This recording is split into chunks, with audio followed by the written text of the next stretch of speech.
If your descendants live as they should and follow me faithfully with all their heart and soul, one of them will always sit on the throne of Israel.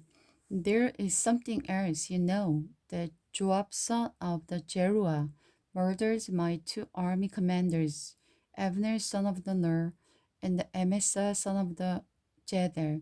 He pretended that it was an act of war, but it was done in a time of peace, staining his belt and sandal with the blood of the war.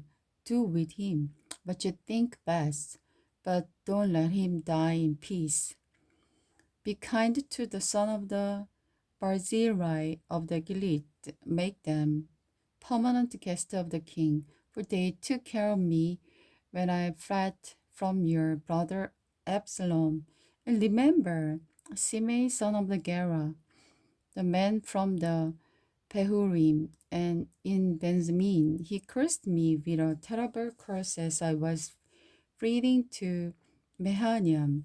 When he came down to meet me at the Jordan River, I swore by the Lord that I would not kill him. But that oath does not make him innocent. You are a wise man, and you will know how to arrange a bloody death for him. And David died and was buried in the city of David. He had reigned over Israel for 40 years, seven of them in Hebron and 33 in Jerusalem.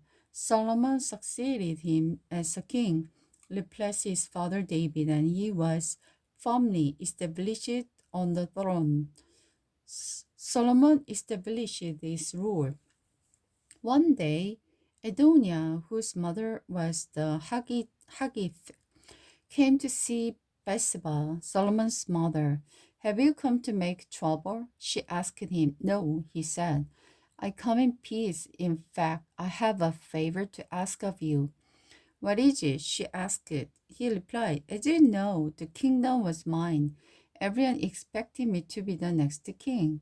But the tables were turned and everything went to my brother. Instead, for that is the way the Lord wanted it. So now I have just one favor to ask you. Please don't turn me down. What is it? She asked. He replied, speak to King David. Speak to King Solomon on my behalf. For I know he will do anything you request. Ask him give me Abisag, the girl from the Simnon, as my wife.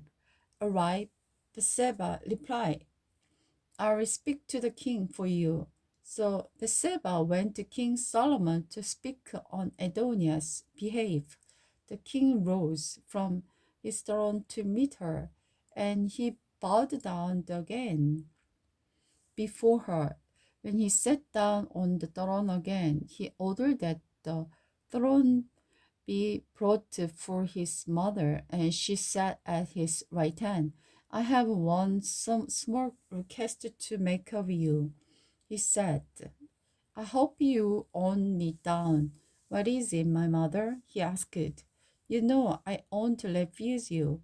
Then let your brother Adoniah marry Abisag, the girl from Simnon, she replied.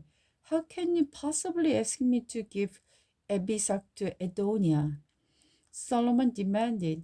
You might as well be asking me to give him the kingdom.